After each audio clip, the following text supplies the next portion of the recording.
ኩርሉስ ኦርሃን በዚህ ሳምንት ለምን አልታየም?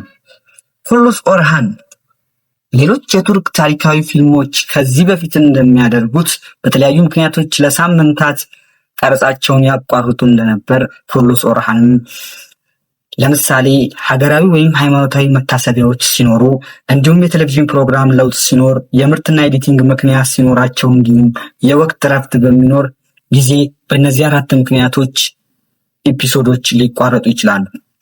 ሀገራዊ ሀዘን ወይም ታላቅ ሃይማኖታዊ ቀን፣ አስፈላጊ የመንግስት መታሰቢያ፣ ልዩ ፕሮግራም፣ ፖለቲካዊ ንግግርና እንዲሁም የእግር ኳስ ጨዋታዎች የቱርክ ሊግ የሚካሄድ ከሆነ ቲአርቲ ላይ የቱርክ ሊግ ስለሚተላለፍ በአንድ ተመሳሳይ ሰዓት እንዳይሆን በሚሆንባቸው ጊዜ በእነዚህ አይነት ጊዜ ወደ ቀጣይ ሳምንት ያሸጋግራሉ። እንዲሁም ትልቅ የጦርነት ትዕይንቶች ምናምን በሚኖሩ ከባባድ ኤዲቲንግ ያላቸው ሲሆኑ በዛም የተነሳ ለአንድ ሳምንት ያቋርጣሉ።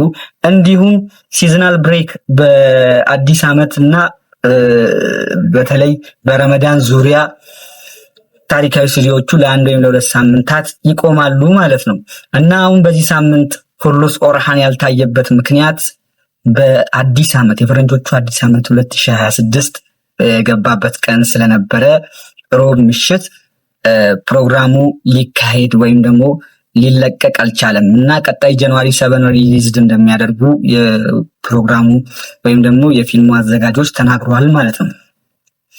ሌላው በኩርሉስ ኦርሃን ላይ በቀጣይ ክፍል ምን ነገሮች ሊከሰቱ ይችላሉ የሚለውን ስንመለከት አንድ ታላቅ የታሪኩ አባል እንደሚያርፍ በሲሪየሱ ትሬለር ላይ መመልከት እንችላለን ማለት ነው እና ኦስማን ከዚህ ዓለም በሞት የሚለይበት ኤፒሶድ ይሆናል። ቀጣዩ ኤፒሶድ ቮሉም 10 ማለት ነው 10ኛው።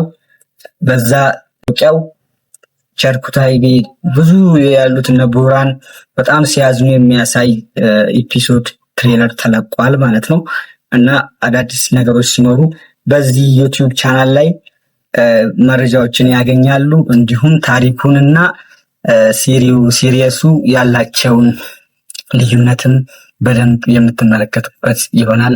ሰብስክራይብ እያደረግን ቤተሰቦች ከዚህ በኋላ እንቀጥላለን።